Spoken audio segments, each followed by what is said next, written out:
Meet the editors. Hello, good evening. പ്രതിദിന വാർത്താ വിശകലന പരിപാടി മീറ്റ് ദി എഡിറ്റേഴ്സ് ആരംഭിക്കുന്നു. എല്ലാ പ്രേക്ഷകർക്കും സ്വാഗതം. 1.5 മാസം നീണ്ട തെരഞ്ഞെടുപ്പ് പ്രചാരണം പോളിംഗ് ബൂത്തിലെത്തിയപ്പോൾ പാലക്കാടൻ കാറ്റ് എങ്ങോട്ട് എന്നാണ് എല്ലാവരും ഉറ്റുനോക്കുന്നത്. സമീപകാലത്ത് കേരളം കണ്ട ഏറ്റവും ആവേശം നിറഞ്ഞ പ്രചാരണ ദിനങ്ങളാണ് പിന്നിട്ടിരിക്കുന്നത്. രാഷ്ട്രീയ വാഗ്വാദങ്ങളും പഴിചാരലുകളും ഏറെയുണ്ടായിരുന്നു പാലക്കാട്ട്. തിരഞ്ഞെടുപ്പ് ദിനത്തിലും കയ്യാങ്കളിയിലെത്തിയ ആവേശം ആർക്കനുകൂലമാവും എന്നറിയാൻ ഇനി മണിക്കൂറുകളുടെ ദൈർഘ്യം മാത്രം. പാലക്കാടൻ ചൂട് പാരമ്യത്തിലെത്തിയ ആവേശ പ്രചാരണം. രാഷ്ട്രീയ സമവാക്യങ്ങൾ മാറിമറഞ്ഞ പ്രചാരണം. സ്ഥാനാർത്ഥി നിർണയത്തിൽ തുടങ്ങിയ ആശങ്കകൾ. അവസാന ദിവസം വരെ നീണ്ട മറുകണ്ഠം ചാടൽ. രാഷ്ട്രീയമൊഴികെ സകലതും ചർച്ചയായ ദിനങ്ങൾ. പടലപ്പിണക്കവും കൈകൊടുക്കലും വാർത്തയായ ദിനരാത്രങ്ങൾ. മുതിർന്ന നേതാക്കളുടെ അസാന്നിധ്യവും ചർച്ചകളിൽ. രഥോത്സവത്തിന്റെ പേരിൽ നീട്ടിക്കിട്ടിയ 6 ദിവസം. കേരള രാഷ്ട്രീയത്തിലെ ചടുല ചലനങ്ങൾ. പോളിംഗ് ശതമാനത്തിലെ കണക്കുകൾ ആർക്കനുകൂലമാകും? പാലക്കാടൻ കോട്ടകാക്കാൻ രാഹുലിന്റെ കൈകൾക്കാകുമോ? ജനമനസ്സിന്റെ സ്പന്ദനം സരിന്റെ സ്റ്റെതസ്കോപ്പിലൂടെ വ്യക്തമാകുമോ? ചരിത്രമെഴുതി നിയമസഭയിലെത്താൻ കൃഷ്ണകുമാറിനാകുമോ? ആവേശം വോട്ടിൽ കണ്ടോ?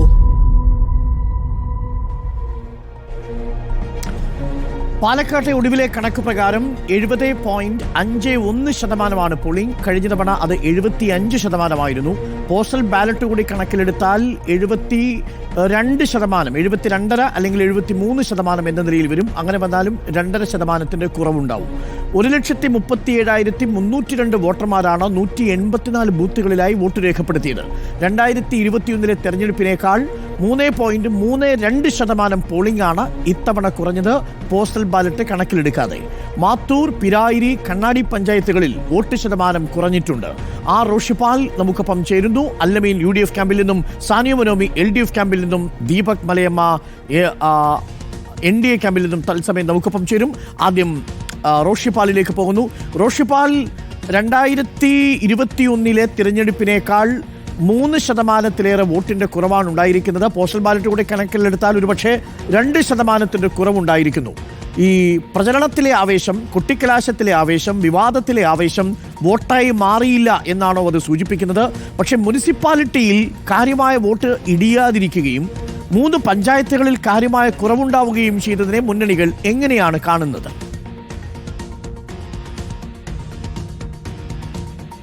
അരുൺകുമാർ, ഒന്ന് കഴിഞ്ഞ 1 മാസത്തിലേറെ കാലമായി പാലക്കാട് നിയമസഭാ ഉപതെരഞ്ഞെടുപ്പിന്റെ പ്രചാരണമാണ് നമ്മൾ കണ്ടതാണ് നേരിട്ട് തന്നെ. കാരണം എല്ലാ ദിവസവും വിവാദങ്ങളാണ്. 3 ഇടങ്ങളിൽ ഉപതെരഞ്ഞെടുപ്പ് നടക്കുമ്പോൾ ഏറ്റവും വാശിയേറിയ ഇഞ്ചോടിഞ്ച് പോരാട്ടം നടന്നതും പാലക്കാട് തന്നെ. അങ്ങനെയുള്ള പാലക്കാട് ഇന്ന് പോളിംഗ് ബൂത്തിലേക്ക് പോയപ്പോൾ എല്ലാവരും പ്രതീക്ഷിച്ചത് കഴിഞ്ഞ തവണത്തേക്കാൾ കൂടുതൽ പോളിംഗ് ശതമാനം ഉയർന്നേക്കുമെന്ന് തന്നെയാണ്. പക്ഷേ അതിനനുസരിച്ച് പോളിംഗ് ശതമാനം ഉയർന്നില്ല. ഏതായാലും ഇതിൽ ഏറ്റവും പ്രധാനപ്പെട്ട കാര്യം, ഈ പോളിംഗ് ശതമാനം കുറഞ്ഞ ഇടങ്ങൾ പരിശോധിക്കുമ്പോൾ അതിൽ ഏറ്റവും പ്രധാനപ്പെട്ടത് LDFനും ഒപ്പം UDFനും മുൻതൂക്കമുള്ള ഇടങ്ങളിൽ അവിടെ പ്രതീക്ഷിച്ചത്ര പോളിംഗ് ശതമാനം ഉയർന്നില്ല എന്നതാണ് അവരെ സംബന്ധിച്ചിടത്തോളം ആശങ്കപ്പെടുന്നുണ്ട്. BJP വലിയ ആത്മവിശ്വാസത്തോടെ സംസ്ഥാന അധ്യക്ഷൻ K. സുരേന്ദ്രൻ തന്നെ ഇത്തരമൊരു ഫേസ്ബുക്ക് പോസ്റ്റ്, പാലക്കാട് വിജയിക്കുമെന്ന ഉറപ്പോടെയുള്ള ഫേസ്ബുക്ക് പോസ്റ്റ് ഈ തെരഞ്ഞെടുപ്പ് വോട്ടെടുപ്പ് അവസാനിച്ചതിന് പിന്നാലെ ഇറക്കാനുള്ള പ്രധാനപ്പെട്ട കാരണവും പാലക്കാട് നഗരസഭയിലുണ്ടായ പോളിംഗിലുണ്ടായ ആ ഇടിവില്ലാതെ ആ പോളിംഗ് ശതമാനം അത് നിലനിർത്താൻ കഴിഞ്ഞു. ഒരു ചെറിയൊരു മുന്നേറ്റം അവിടെ ഉണ്ട്. അതുതന്നെയാണ് അവരുടെ പ്രതീക്ഷ. പ്രത്യേകിച്ച് UDFന് മുൻതൂക്കമുള്ള ഇടങ്ങളിൽ LDFന് മുൻതൂക്കം ലഭിക്കാൻ സാധ്യതയുള്ള ഇടങ്ങളിലൊക്കെ പോളിംഗ് ശതമാനം കുറഞ്ഞത്. പക്ഷേ കഴിഞ്ഞ നിയമസഭാ തെരഞ്ഞെടുപ്പുമായി താരതമ്യം ചെയ്യുമ്പോൾ ഇതിനേക്കാൾ വാശിയേറിയ അല്ലെങ്കിൽ വലിയ രീതിയിൽ ഓളമുണ്ടാക്കിയ തെരഞ്ഞെടുപ്പ് പ്രചാരണമായിരുന്നു കഴിഞ്ഞത്. അവിടെ പ്രത്യേകിച്ച് മെട്രോമാൻ മത്സരിക്കുന്നു, മുഖ്യമന്ത്രി സ്ഥാനാർത്ഥിയാണെന്ന രീതിയിൽ പ്രചാരണം നടക്കുന്നു. അതൊരു ഒരുമിച്ചുള്ള ഒരു ജനറൽ ഇലക്ഷൻ എന്ന ഒരു പ്രത്യേകത കൂടെ ഉണ്ടായിരുന്നു. ഇത് ഉപതെരഞ്ഞെടുപ്പ് എന്ന നിലയിൽ കഴിഞ്ഞ 3 ഇടങ്ങളിൽ വയനാടാകട്ടെ ചേലക്കരയാകട്ടെ ഉപതെരഞ്ഞെടുപ്പ് നടന്നപ്പോൾ അവിടെയൊക്കെ പോളിംഗ് ശതമാനത്തിൽ ഇടിവ് വന്നിട്ടുണ്ട്. സമാനമായി തന്നെ ഈ ഉപതെരഞ്ഞെടുപ്പിലും അത്തരം ഒരു ഇടിവ് അങ്ങനെ നമുക്ക് വേണമെങ്കിൽ കണക്കൂട്ടാം. പക്ഷേ ഇവിടെ അങ്ങനെ ആയിരുന്നില്ല. എല്ലാ ദിവസവും ഓരോ വിവാദങ്ങളുണ്ടായിരുന്നു. എല്ലാ ദിവസവും ഓരോ മുന്നണികൾക്കും ഓരോ വിവാദങ്ങൾക്ക് മറുപടി പറയേണ്ട സാഹചര്യമുണ്ടായിരുന്നു. അത് സ്ഥാനാർത്ഥി നിർണയം മുതൽ തുടങ്ങി പിന്നീട് അങ്ങോട്ട് ഓരോ വിവാദങ്ങൾ അവസാനം തെരഞ്ഞെടുപ്പിന്റെ തലേന്നാൾ അത് നിശബ്ദ പ്രചാരണത്തിന് പോലും വിവാദങ്ങളുണ്ടായി. വോട്ടെടുപ്പിന്റെ ദിവസവും അവസാന നിമിഷങ്ങളിൽ വലിയ തർക്കങ്ങൾക്കും സംഘർഷങ്ങളിലേക്കും കാര്യങ്ങൾ എത്തിച്ചു. വ്യാജ വോട്ടും ഇരട്ട വോട്ടും പെട്ടി വിവാദം തുടങ്ങിയ എന്തൊക്കെ വിവാദങ്ങളാണ് കഴിഞ്ഞ ദിവസങ്ങളിൽ പാലക്കാട്ട് ചർച്ചയായത്. പക്ഷേ ജനകീയ വിഷയങ്ങളൊന്നും ചർച്ചയാക്കിയില്ല എന്നതാണ്. അത് മേൽത്തട്ടിൽ ചർച്ചയായില്ല, അടിത്തട്ടിൽ ജനങ്ങളുടെ മനസ്സിൽ ഒരുപക്ഷെ ജനകീയ വിഷയങ്ങൾ അവർ ചർച്ച ചെയ്തിട്ടുണ്ടാവും. പോളിംഗ് ബൂത്തിലേക്ക് പോകുന്നതിന് മുമ്പ് ഏറ്റവും പ്രധാനപ്പെട്ട ജനകീയ വിഷയങ്ങൾ അടിസ്ഥാനമായി ചർച്ചയാക്കാതെ ഒരു തിരഞ്ഞെടുപ്പ് പോളിംഗ് ബൂത്തിലേക്ക് എത്തുന്നു. മാത്രവുമല്ല, ഒരു ഉപതെരഞ്ഞെടുപ്പ് അടിച്ചേൽപ്പിച്ചതാണെന്നൊരു വികാരം വോട്ടർമാരിൽ ഉണ്ടായിട്ടുണ്ടോ? വോട്ടർമാരിൽ ഒരു അപ്പതി അഥവാ ഈ പോളിംഗിനോടുള്ള ഒരു താല്പര്യക്കുറവ് ഉണ്ടായിരുന്നു എന്നുള്ളതാണ് ഏറ്റവും പ്രധാനപ്പെട്ട കാര്യം. ഏകദേശം 2-2.5% ഇടിവാണ് അന്തിമമായി കണക്കിലാക്കുക. LDF ക്യാമ്പ് എങ്ങനെയാണ് ഈ വോട്ടിങ്ങിലെ ശതമാനത്തിലെ ഇടിവിനെ കണക്കാക്കുന്നത് എന്നാണ്. നമുക്കൊപ്പം സാനിയ മനോമിയുണ്ട്. LDF ക്യാമ്പിൽ സാനിയ മനോമി സ്ഥാനാർത്ഥിക്കൊപ്പം ഏറ്റവും കൂടുതൽ ബൂത്തുകൾ കവർ ചെയ്ത നമ്മുടെ റിപ്പോർട്ടറാണ്. Sania മനോമി, very good evening. ഇന്നിപ്പോൾ കണക്കുകൾ ഒടുവിൽ വരുമ്പോൾ കണ്ണാടിയിലും മാത്തൂരിലും പോളിംഗ് പെർസെൻറ്റേജ് ഇടിഞ്ഞിരിക്കുന്നു എന്നത് ഒരേപോലെ UDF-നും LDF-നും ചെറിയ ആശങ്ക നൽകേണ്ടതാണ്. പക്ഷേ 2021 നിന്ന് വ്യത്യസ്തമായി ഇക്കുറി ഒരു ത്രികോണ മത്സരത്തിന്റെ പ്രതീതി സൃഷ്ടിക്കാൻ സാധിച്ചു എന്നുള്ളത് CPM ക്യാമ്പിൽ ആത്മവിശ്വാസം പകരുന്നുണ്ട്. പ്രമോദിനേക്കാൾ സരിൻ ഒരു മികച്ച സ്ഥാനാർത്ഥിയായി പ്രചരണ രംഗത്ത് സജീവമായിരുന്നു, വാർത്തകളിൽ നിറഞ്ഞു നിന്നിരുന്നു. അതുകൊണ്ട് തന്നെ CPM തങ്ങളുടെ 40,000-ഓളം വരുന്ന വോട്ടുകൾ പെട്ടിയിലാക്കി എന്നൊരു ആത്മവിശ്വാസമുണ്ടോ? രാഹുൽ മാങ്കൂട്ടത്തിൽ അഥവാ UDF സ്ഥാനാർത്ഥിക്ക് മറിച്ചു കൊടുക്കാതെ എല്ലാ ഇടതു വോട്ടുകളും സരിൻ സ്വന്തമാക്കി എന്നാണോ അവസാനവട്ട ബൂത്ത് വിശകലനത്തിൽ CPM-ന്റെ കണക്കുകൂട്ടൽ? സാനിയോ? അതായത് ഡോക്ടർ അരുൺകുമാർ, CPM-ന്റെ അവസാനവട്ട കണക്കുകൂട്ടലുകൾ ഇപ്പോൾ നടന്നുകൊണ്ടിരിക്കുകയാണ്. എല്ലാ ബൂത്തിൽ നിന്നുമുള്ള കണക്കുകൾ വന്നുകൊണ്ടിരിക്കുന്നു. അത് അവസാനിക്കുന്നത് ഒരു അർദ്ധരാത്രിയോടുകൂടി അവസാനത്തെ കണക്കുകൾ കിട്ടുമെന്നാണ് പറയുന്നത്. പക്ഷേ ആദ്യം വന്ന കണക്കുകൾ പ്രകാരം നോക്കുമ്പോൾ വലിയ ആത്മവിശ്വാസമുണ്ട് എന്നാണ് ജില്ലാ സെക്രട്ടറിയും അതുപോലെ തന്നെ സ്ഥാനാർത്ഥി P. സരിനും നമ്മളോട് വ്യക്തമാക്കിയിട്ടുള്ളത്. പക്ഷേ അതെന്ത് തരം ആത്മവിശ്വാസമാണെന്ന് നമുക്ക് ഉറപ്പില്ല. കാരണം ഈ കണ്ണാടിയാണ് ഈ മണ്ഡലത്തിൽ തന്നെ ഒരു തദ്ദേശ സ്ഥാപനം ഇടതുപക്ഷത്തിനൊപ്പം നിൽക്കുന്നുണ്ടെങ്കിൽ അത് കണ്ണാടി മാത്രമാണ്. പക്ഷേ കണ്ണാടിയിലടക്കം ഇങ്ങനെ വോട്ട് ശതമാനം കുറഞ്ഞത് എങ്ങനെയാണ് ബാധിക്കുക എന്ന് നമ്മൾ ചോദിച്ചിരുന്നു. പക്ഷേ അതൊന്നും കുഴപ്പമില്ല, ഇടതുപക്ഷത്തിൻ്റെ വോട്ടുകൾ കൃത്യമായി പോൾ ചെയ്യപ്പെട്ടിട്ടുണ്ട് എന്നുള്ളൊരു മറുപടിയാണ് നമുക്ക് കിട്ടിയത്. മാത്തൂരും ഇങ്ങനെ വോട്ടിംഗ് ശതമാനം കുറഞ്ഞിട്ടുണ്ട്, അത് UDF-നെ ബാധിക്കുമ്പോൾ ഇത് രണ്ടും കൂടി രണ്ടുപേർക്കും ബാധിക്കും എന്നുള്ളൊരു കണക്കിലേക്ക് ആ കാര്യങ്ങൾ എത്തുകയും ആ പ്രശ്നം സോൾവ് ആവുകയും ചെയ്യും എന്നുള്ളത് തന്നെയാണ് ഇടതുപക്ഷം കാണുന്നത്. അപ്പോഴും നഗരസഭാ പരിധിയിൽ ഈ വോട്ടിംഗ് ശതമാനം കൂടിയിട്ടുണ്ട് എന്നുള്ള കണക്ക് അവിടെ നിൽക്കുന്നുണ്ട്. അതിനുമായി ബന്ധപ്പെട്ട് ചോദിക്കുമ്പോഴും അന്ന് E. ശ്രീധരന് കിട്ടിയിരിക്കുന്ന വോട്ടുകൾക്ക് കൂടുതൽ ആ വോട്ടുകളിൽ പല വോട്ടുകളും സരിന് തന്നെ വരാനുള്ള സാധ്യതയുണ്ട് എന്നാണ് പറയുന്നത്. പക്ഷേ അപ്പോഴും ആളുകൾക്കൊരു മടുപ്പ്, ഈ ഉപതെരഞ്ഞെടുപ്പിനോടുള്ള മടുപ്പ് പ്രകടമായി തന്നെ കാണാനുണ്ട് എന്നുള്ളൊരു വിലയിരുത്തലും LDF ക്യാമ്പിലുണ്ട്. അതായത് ഈ തെരഞ്ഞെടുപ്പ് വിളിച്ചു വരുത്തിയതാണ് എന്ന തരത്തിലുള്ള ഒരു വിലയിരുത്തൽ വോട്ടർമാർക്കിടയിലുണ്ട്. ആ ഒരു മടുപ്പാണ് കാണുന്നത് എന്നാണ് ഇപ്പോഴും ഇടതുപക്ഷം വിലയിരുത്തുന്നത്. അതുകൊണ്ട് തന്നെ തങ്ങളുടെ വോട്ടുകളെല്ലാം കൃത്യമായി പോൾ ചെയ്യപ്പെട്ടിട്ടുണ്ടാകും. ഈ മടുപ്പുണ്ടാകാനുള്ള സാധ്യത UDF പ്രവർത്തകർക്കാണ്. അത്തരം വോട്ടുകൾ മാത്രമേ പോൾ ചെയ്യാതെ പോയിട്ടുണ്ടാവുകയുള്ളൂ എന്നുള്ളൊരു വിലയിരുത്തലാണ്. മറ്റൊന്ന്, ഈ വിഷയങ്ങളെല്ലാം ചർച്ച ചെയ്തോ എന്നുള്ള കാര്യമാണ്. അതായത് വിവാദങ്ങളും കാര്യങ്ങളും ഒക്കെ നേരത്തെ റോഷിപാൽ പറഞ്ഞതുപോലെ മുകൾ തട്ടിൽ മാത്രമേ ചർച്ചയായിട്ടുള്ളൂ, നേതാക്കന്മാർ മാത്രമേ അതിന് മറുപടി പറയുന്നുണ്ടായിരുന്നുള്ളൂ. അപ്പോഴും ഈ നിരാശ ബാധിച്ച വോട്ടർമാർ അവിടെ ഉണ്ടായിരുന്നു. ആ നിരാശയിൽ നിന്നാണ് ഇത്തരത്തിൽ വോട്ടിംഗ് ശതമാനം കുറഞ്ഞത് എന്നൊരു വിലയിരുത്തൽ കൂടിയുണ്ട്. അത് ആരെ തുണയ്ക്കും എന്നുള്ള കാര്യമാണ്. അതായത് സർക്കാർ വിരുദ്ധ വികാരമടക്കമുണ്ടെങ്കിൽ അത് ആരെ തുണച്ചിരിക്കും എന്നുള്ളൊരു ചോദ്യമാണ് ബാക്കിയാവുന്നത്. അപ്പോഴും LDF വലിയ ശുഭപ്രതീക്ഷ തന്നെയാണ് വെക്കുന്നത് എന്നാണ് സ്ഥാനാർത്ഥി അവസാന നിമിഷം പോലും സംസാരിക്കുമ്പോൾ പറഞ്ഞത്. നമുക്കറിയുന്നത് പോലെ 40,000 വോട്ടുകൾ, ആ ഒരു വോട്ടുകൾ 40,000 മുതൽ 50,000 വരെ വോട്ടുകളൊക്കെ ആയിരിക്കും സ്ഥാനാർത്ഥി പിടിക്കാനുള്ള സാധ്യത ഉണ്ടാവുക. പക്ഷേ അപ്പോഴും സ്ഥാനാർത്ഥി പറയുന്നത് 70,000+ എന്നുള്ളൊരു കണക്കാണ്. അത് ഇപ്പോൾ ശരിയാകുമോ എന്ന് നമുക്ക് യാതൊരു ഉറപ്പുമില്ല. കാരണം അദ്ദേഹത്തിൻ്റെ ആത്മവിശ്വാസം മാത്രമാണ് അതെന്ന് പറയേണ്ടി വരും. ഏതായാലും ഈ കാര്യങ്ങളിൽ തന്നെയാണ് കോൺഫിഡൻസ് വെക്കുകയാണ് ഇടതുപക്ഷം. ഇനിയിപ്പോൾ ഇടതുപക്ഷത്തിന് നഷ്ടപ്പെടാനൊന്നുമില്ല, എന്ത് കിട്ടിയാലും പോസിറ്റീവ് എന്നുള്ള തരത്തിലേക്കാണ് ഇടതുപക്ഷം ഈ കാര്യങ്ങളെ കാണുന്നത് എന്നും തോന്നുന്നു. കാരണം വോട്ട് ഷെയർ ഓരോ തവണയും കുറഞ്ഞുകൊണ്ടിരുന്നു, 3-ാം സ്ഥാനത്ത് നിൽക്കുകയാണ്. അത്തരത്തിൽ എങ്കിൽ 3-ാം സ്ഥാനത്ത് നിന്ന് വോട്ട് ഷെയർ എങ്കിലും കൂട്ടാൻ കഴിയുക എന്നുള്ളൊരു തരത്തിലേക്ക് ഇടതുപക്ഷം ചിന്തിക്കുന്നുണ്ടാവുമോ എന്നുള്ള കാര്യമാണ് ഇപ്പോൾ നമുക്ക് സംശയം. ഓക്കെ, വ്യക്തമാണ്. എനിക്കൊന്ന് ഉണ്ണി ബാലകൃഷ്ണൻ കഴിഞ്ഞ തവണ നേടിയ 36,000-ൽ നിന്ന് 40,000-ലേക്ക് വോട്ട് വർദ്ധിപ്പിച്ചാൽ പോലും LDF-നെ സംബന്ധിച്ചതൊരു അഡ്വാൻറ്റേജ് ആണ് നിശ്ചയമായിട്ട്. അതാണെങ്കിൽ UDF ക്യാമ്പിൽ വലിയ ആത്മവിശ്വാസക്കുറവ് ഉണ്ടാക്കുകയും ചെയ്യും. കാരണം കഴിഞ്ഞ തവണ രാഹുൽ മാങ്കൂട്ടത്തിൽ ഷാഫി പറമ്പിലിന് പോയ LDF വോട്ടുകൾ ഇക്കുറി ഒരെണ്ണം പോലും UDF ക്യാമ്പിലേക്ക് പോയിട്ടില്ല.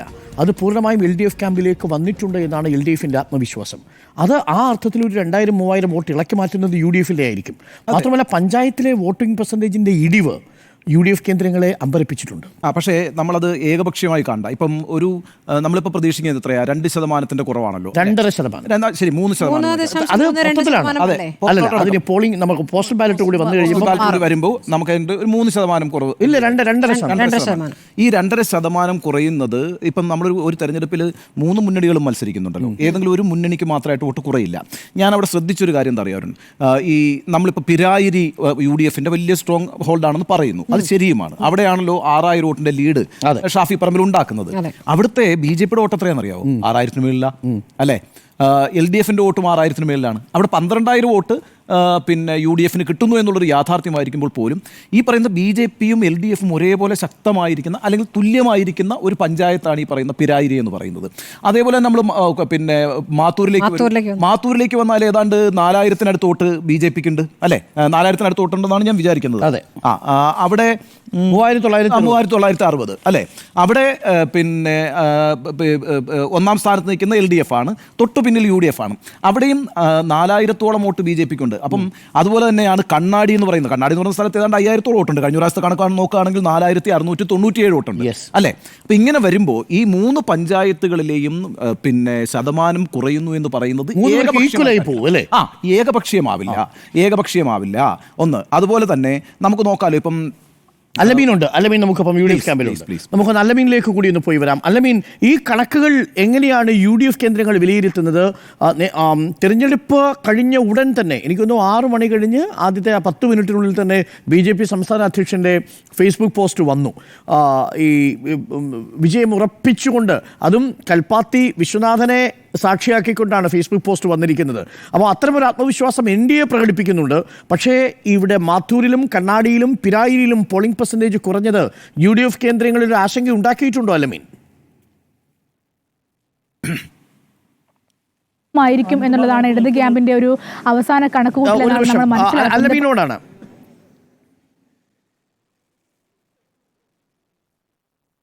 അരുൺകുമാർ, ഞാനിപ്പോൾ നിൽക്കുന്നത് UDFിന്റെ കേന്ദ്ര തെരഞ്ഞെടുപ്പ് കമ്മിറ്റി ഓഫീസിലാണ്. ഇവിടെ ഇപ്പോൾ ഷാഫി പറമ്പിൽ MPയും VK ശ്രീകണ്ഠനും രാഹുൽ മാങ്കൂട്ടത്തിലും ഉൾപ്പെടെയുള്ള ആളുകൾ, ജ്യോതികുമാർ ചാമക്കാല ഉൾപ്പെടെയുള്ള ആളുകൾ കണക്ക് കൂട്ടലിലാണ്. ബൂത്ത് തലത്തിലുള്ള കണക്കുകൾ ശേഖരിച്ച് അത് വിശകലനം ചെയ്തുകൊണ്ടിരിക്കുകയാണ്. അതിനുശേഷം അവരുടെ പ്രതികരണവും നമ്മൾ പ്രതീക്ഷിക്കുന്നുണ്ട്. ഒരു വാർത്താ സമ്മേളനം ഉണ്ടാകുമെന്ന് അവർ പറയുന്നുണ്ട്. അവരുമായി നമ്മൾ അനൌദ്യോഗികമായി സംസാരിക്കുമ്പോൾ അവർ പറയുന്നത് കണക്ക് പറയുന്നല്ലോ. കഴിഞ്ഞ ലോക്സഭാ തെരഞ്ഞെടുപ്പിൽ DCC പ്രസിഡന്റ് തങ്കപ്പനുണ്ട്. അവർ 5 പേരും മറ്റു ചില നേതാക്കൾ, പ്രാദേശിക നേതാക്കളും ഉൾപ്പെടെയാണ് മീറ്റിംഗിൽ ഇരിക്കുന്നത്. അവരുമായി സംസാരിക്കുമ്പോൾ അവർ പറയുന്ന ഒരു കാര്യമുണ്ട്. അത് പ്രധാനപ്പെട്ട ഒരു പോയിന്റാണ്. കാരണം കഴിഞ്ഞ ലോക്സഭാ തെരഞ്ഞെടുപ്പിൽ പോൾ ചെയ്യപ്പെട്ടത് ഏതാണ്ട് 1,32,000 സംതിങ് വോട്ടുകളാണ്. 1,32,900 സംതിങ് വോട്ടാണ് കഴിഞ്ഞ ലോക്സഭാ തെരഞ്ഞെടുപ്പിൽ പോൾ ചെയ്യപ്പെട്ടത്. ഇത്തവണ അത് ഇതുവരെയുള്ള കണക്കിൽ പ്രകാരം ഏതാണ്ട് 1,37,000 സംതിങ്, ഏതാണ്ട് 4000 വോട്ടുകളുടെ വർധനവ് ഇത്തവണ ഉണ്ടായിട്ടുണ്ട്. അതുകൊണ്ടാണ് പോളിംഗ് പെർസെന്റേജിൽ കുറവുണ്ടായത് എന്നുള്ളതാണ് അവർ ചൂണ്ടിക്കാണിക്കുന്നത്. എന്ന് മാത്രമല്ല, ഈ പിരായിരിയിൽ നിന്നും ആ തരത്തിൽ ഉണ്ടായ കുറവ് വലിയ തരത്തിൽ അപകടം ചെയ്യില്ല എന്നവർ പറയുന്നു. ഇനി ഏതൊക്കെ തരത്തിലുള്ള അടിയൊഴുക്കുകൾ ഉണ്ടായാലും ഒരു 37,000 വോട്ട് LDFിന് വകവെച്ച് കൊടുക്കുന്നുണ്ട് UDF കേന്ദ്രങ്ങൾ. ഒരു 47,000 വോട്ടുകൾ BJPക്കും വകവെച്ച് കൊടുക്കുന്നുണ്ട്. അങ്ങനെ ആയാൽ പോലും ഒരു 7,000-8,000 വോട്ടുകൾ ഭൂരിപക്ഷത്തിൽ വിജയിക്കാനാകുമെന്നുള്ള പ്രതീക്ഷയാണ് ഒരു പ്രാഥമികമായ വിലയിരുത്തലിന്റെ അടിസ്ഥാനത്തിൽ അവർ പങ്കുവെക്കുന്നത്. അത് ഈ കണക്കുകൾ പൂർണ്ണമായും വിശകലനം ചെയ്തതിനു ശേഷമുള്ളൊരു പ്രതികരണമല്ല. അവരൊരു ഈ നിലവിൽ ലഭിച്ച കണക്കുകളൊക്കെ വെച്ചൊരു ഏകദേശ ധാരണ എന്നുള്ള രീതിയിൽ അവർ പറയുകയാണ്.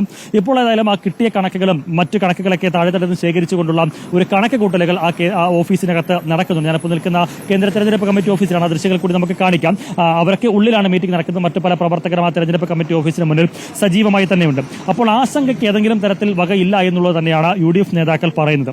എന്ന് മാത്രമല്ല, നേരത്തെ പറഞ്ഞതുപോലെ ഈ അടിയൊഴുക്കുകൾ, പ്രവചനാതീതമായ അടിയൊഴുക്കുകൾ ആ തരത്തിൽ ഉണ്ടായാൽ പോലും പരിക്കില്ലാതെ രക്ഷപ്പെടാനാകുമെന്നും അവർ കണക്ക് കൂട്ടുന്നു. ന്യൂനപക്ഷ വോട്ടുകളിൽ ഏതെങ്കിലും തരത്തിൽ വിള്ളലുണ്ടാക്കാൻ ആയിട്ടില്ല ഇടതുപക്ഷത്തിനും BJPക്കും എന്നുള്ള കണക്കുകൂട്ടലും അവർക്കുണ്ട്. നഗരസഭയിൽ അടക്കം ഒരു മുന്നേറ്റം അവർ പ്രതീക്ഷിക്കുകയും ചെയ്യുന്നുണ്ട്. അപ്പോൾ ഈ പോളിംഗ് ശതമാനത്തിലെ കുറവ് എന്ന് പറയുമ്പോൾ രാവിലെ സംസാരിക്കുമ്പോഴും സ്ഥാനാർത്ഥി രാഹുൽ മാങ്കൂട്ടത്തിൽ പറഞ്ഞത് പോളിംഗ് ശതമാനം കുറഞ്ഞു കഴിഞ്ഞാൽ UDFിന്റെ ഭൂരിപക്ഷം കുത്തനെ കൂടുമെന്നുള്ളതാണ് അവർ പറയുന്നത്. ഇനി പോളിംഗ് ശതമാനം കൂടിയാൽ ഈ പറഞ്ഞതുപോലെ ഭൂരിപക്ഷം കുറയും, പക്ഷേ എന്നാൽ പോലും ഒരു കംഫർട്ടബിൾ മാർജിനിൽ ജയിച്ചു വരുമെന്നും രാവിലെ രാഹുൽ മാങ്കൂട്ടത്തിൽ പറഞ്ഞു. ഇപ്പോൾ നമ്മൾ സംസാരിക്കുമ്പോഴും അവർ പറയുന്നത് ഈ വോട്ടിംഗ് പെർസെന്റേജിന്റെ കണക്കുകൾ വെച്ച് കൂട്ടിയിട്ടൊന്നും കാര്യമില്ല എന്നുള്ളതാണ്. കാരണം കഴിഞ്ഞ ലോക്സഭാ തെരഞ്ഞെടുപ്പിന്റെയും കഴിഞ്ഞ നിയമസഭാ തെരഞ്ഞെടുപ്പിന്റെയും പോളിംഗ് ശതമാനമൊക്കെ നോക്കുമ്പോഴും അതിലും ഏറ്റക്കുറച്ചിലുകളുണ്ട്. പക്ഷേ അപ്പോഴും ഷാഫി പറമ്പിൽ വിജയിച്ചു വരുന്നു, വി കെ ശ്രീകണ്ഠൻ അത്യാവശ്യം കുഴപ്പമില്ലാത്ത ഭൂരിപക്ഷത്തിൽ വിജയിച്ചു വരുന്നു. അപ്പോൾ അങ്ങനെ ആ ഭൂരിപക്ഷം കുറഞ്ഞു എന്ന് കരുതി അത് UDF ഏതെങ്കിലും തരത്തിൽ ഭീഷണിയല്ല എന്നുള്ള രീതിയിലുള്ള ആത്മവിശ്വാസമാണ് അവർ ആദ്യഘട്ടത്തിൽ പ്രകടിപ്പിച്ചിട്ടുള്ളത്.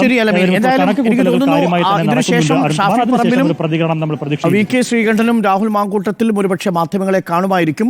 അന്തിമമായി ബൂത്ത് തല വിശകലനം നടത്തിയതിനു ശേഷം നമുക്ക് അവരുടെ എത്തുന്നാണ് പറയുന്നത്. എല്ലാ പാർട്ടികളും കണക്ക് കൂട്ടലും കിഴിക്കലുമാണ്. അതിൽ NDA വളരെ വേഗം അത് പൂർത്തിയാക്കി. അതല്ല, ഒരു കാര്യം എന്ന് വെച്ചാൽ നമ്മൾ ഈ NN കൃഷ്ണദാസ് മത്സരിക്കുമ്പോഴാണല്ലോ ആദ്യമായിട്ട് 3-ാം സ്ഥാനത്തേക്ക് പോകുന്നത്. അന്ന് പക്ഷേ NN കൃഷ്ണദാസ് പിടിക്കുന്നത് 38,000 വോട്ടാണ്, 28% ഉണ്ട് അല്ലെ 3-ാം സ്ഥാനത്ത് പോകുമ്പോൾ പോലും. അതിനുശേഷം പിന്നെ 2021 പ്രമോദ് പിടിക്കുന്നത് എത്രയാ? 36,000. പക്ഷേ കൃഷ്ണദാസിനെ പോലൊരു കാൻഡിഡേറ്റ് ആയിരുന്നില്ല. അപ്പം ആ പ്രമോദിനേക്കാൾ മികച്ച കാൻഡിഡേറ്റ് ആണ് സരിൻ. ഇപ്പം നമുക്ക് പിന്നെ പ്രമോദിനെ അന്നും അറിയില്ല. പ്രമോദിനെ എല്ലാവർക്കും അറിയാം. സരിനെ എല്ലാവർക്കും അറിയാമെന്ന് മാത്രമല്ല, സരിന്റെ പ്രൊഫഷണൽ മികവ് പോലും ആ മണ്ഡലത്തിൽ ചർച്ച ചെയ്യപ്പെട്ടു. കിട്ടി എന്നുള്ളത് ഒരു കാര്യമാണ്. അതെ, അതുപോലെ തന്നെ അന്ന് ഈ 2021 മത്സരം എങ്ങനെയാ ചുരുങ്ങിപ്പോയത്? അത് ഈ ശ്രീധരൻ മത്സരിക്കാൻ വന്നതോടുകൂടി ഈ ശ്രീധരൻ വേഴ്സസ് ഷാഫി എന്നുള്ള നിലയ്ക്ക് മത്സരം ചുരുങ്ങിപ്പോയിട്ടുണ്ട്. ഇപ്രാവശ്യം സരിന്, അതായത് 3-ാം സ്ഥാനത്ത് പോകുമ്പോൾ പോലും 28% ഉണ്ടായിരുന്നല്ലോ NN കൃഷ്ണദാസനുണ്ടായിരുന്നല്ലോ. സരിന് അതേ പോസ്റ്ററിലേക്ക് വരാൻ ഈ തെരഞ്ഞെടുപ്പ് പ്രചാരണ കാലത്ത് സാധിച്ചിട്ടുണ്ട്. അതുകൊണ്ടാണ് സരിൻ വോട്ട് ഉയർത്തുമെന്ന് നമ്മൾ. Yes, exactly. നമുക്കിപ്പം ദീപക് മലയമ്മ കൂടിയുണ്ട് NDA ക്യാമ്പിൽ നിന്ന് വിവരങ്ങളുമായി. ദീപക്, NDA ക്യാമ്പിലെ ബൂത്ത് തലത്തിലുള്ള വിശകലനം കഴിഞ്ഞോ? ബൂത്ത് തലത്തിൽ വിശകലനം വരുന്നതിന് മുമ്പ് പോളിംഗ് പെർസെൻറ്റേജിൻ്റെ പ്രാഥമിക കണക്ക് മനസ്സിലാക്കിയാണ് BJP സംസ്ഥാന അധ്യക്ഷൻ വലിയ ആത്മവിശ്വാസം പ്രകടിപ്പിച്ചിരിക്കുന്നത്. BJP സംസ്ഥാന പ്രസിഡന്റ്, ജില്ലാ പ്രസിഡന്റ് ആത്മവിശ്വാസം പ്രകടിപ്പിച്ചത്. താങ്കളോട് C കൃഷ്ണകുമാറും വളരെ റിലാക്സ്ഡ് ആയിട്ട് ആത്മവിശ്വാസം പ്രകടിപ്പിച്ചത്. എന്താണ് NDA ക്യാമ്പിലെ കണക്ക് കൂട്ടൽ ദീപക്?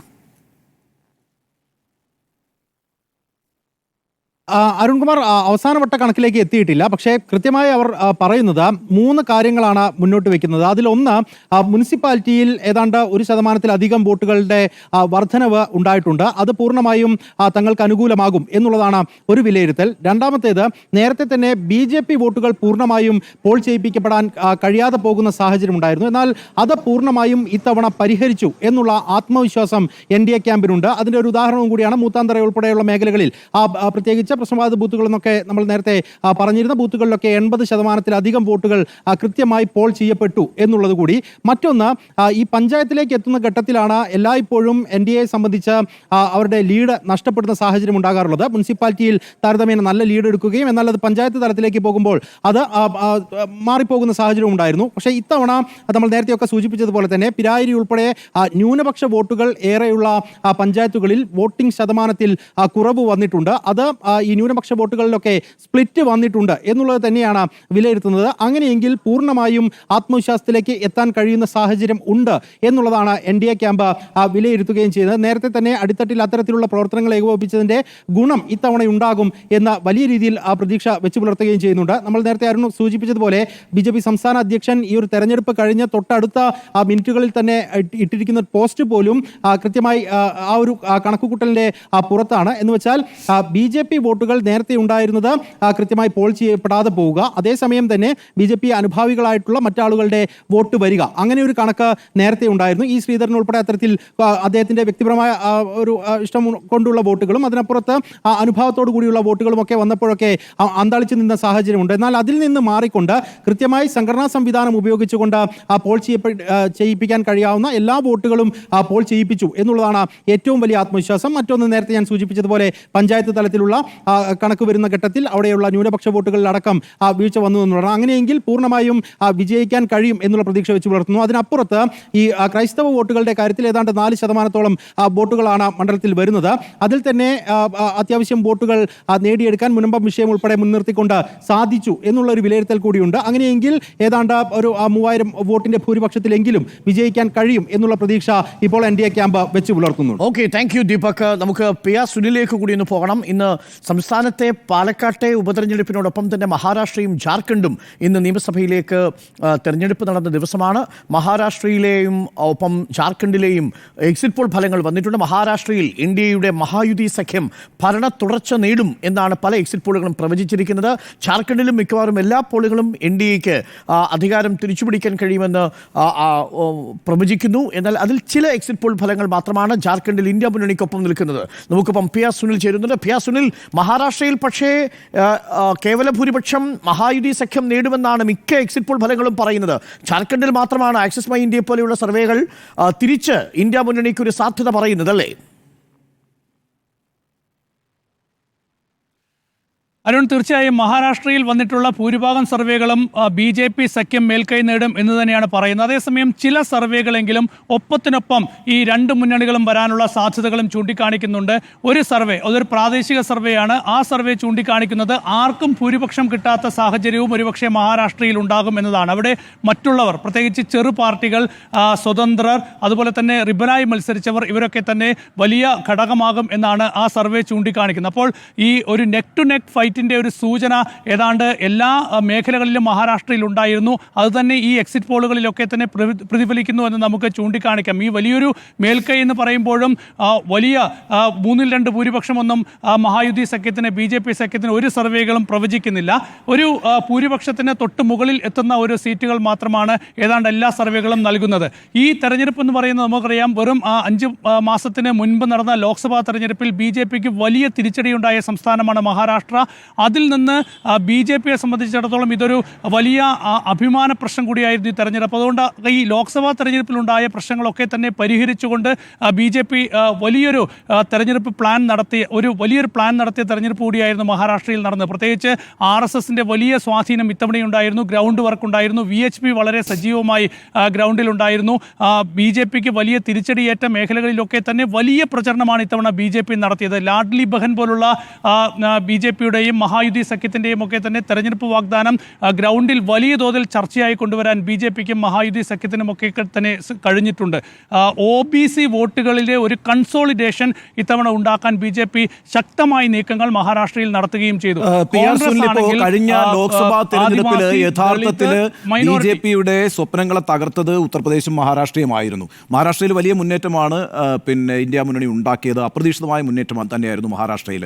അപ്പം അന്ന് അവിടെ വർക്ക് ചെയ്ത ഫാക്ടേഴ്സ് എന്ന് പറയുന്നത് മറാത്തി സംവരണത്തിൻ്റെ പ്രശ്നമുണ്ടായിരുന്നു, കർഷകർ നേരിടുന്ന പ്രശ്നം, പ്രത്യേകിച്ച് ഉള്ളി കർഷകർ നേരിട്ട പ്രശ്നങ്ങളുണ്ടായിരുന്നു, അതുപോലെ തന്നെ തൊഴിലില്ലായ്മയുടെ വിഷയങ്ങളുണ്ടായിരുന്നു. അപ്പോൾ ഈ പറയുന്ന ഒരു 3-4 മാസത്തിന് ശേഷം അത്തരത്തിലുള്ള വിഷയങ്ങൾ മഹാരാഷ്ട്രയിലെ ജനങ്ങളെ ബാധിക്കാതെ മാനേജ് ചെയ്യാൻ ഫട്നവിസ്, ഈ പറയുന്ന BJP NDA ഗവൺമെൻറ്റിന് കഴിഞ്ഞിട്ടുണ്ടോ? അങ്ങനെ കഴിഞ്ഞതുകൊണ്ടാണോ ഈ പറയുന്ന ഒരു എതിർവികാരം വർക്ക് ചെയ്യാതിരുന്നത്? ഇപ്പോൾ താങ്കളൊരു 10-20 ദിവസം അവിടെ ഉണ്ടായിരുന്നു. യഥാർത്ഥത്തിൽ ഈ എക്സിറ്റ് പോളുകളൊക്കെ തെറ്റിക്കൊണ്ടിരിക്കുന്ന ഒരു സമയമാണ്. പക്ഷേ എങ്കിലും നിങ്ങൾക്കത് നേരിട്ട് ബോധ്യമുള്ളൊരു കാര്യമായിരിക്കുമല്ലോ. എങ്ങനെയാണ് ഇതൊക്കെ ഗ്രൗണ്ടിൽ വർക്ക് ചെയ്തിട്ടുണ്ടാവുക? ഉണ്ണിബാലകൃഷ്ണൻ, ഏതായാലും ഈ എക്സിറ്റ് പോളുകൾ പൂർണ്ണമായി നമുക്ക് കണ്ണടച്ച് വിശ്വസിക്കാൻ കഴിയില്ല, അല്ലെങ്കിൽ അംഗീകരിക്കാൻ കഴിയില്ല എന്നുള്ള കാര്യത്തിൽ യാതൊരു സംശയമില്ല. ഏതായാലും ഒരു നെക്ക് ടു നെക്ക് ഫൈറ്റ് എല്ലാ മേഖലകളിലും മഹാരാഷ്ട്രയിൽ ഇത്തവണ ഉണ്ടായിരുന്നു. ഞാൻ നേരിട്ട് പോയ സ്ഥലങ്ങളിലൊക്കെ, പ്രത്യേകിച്ച് വിദർഭ മേഖലയിലൊക്കെ ഞാൻ പലയിടങ്ങളിലും പോയിരുന്നു.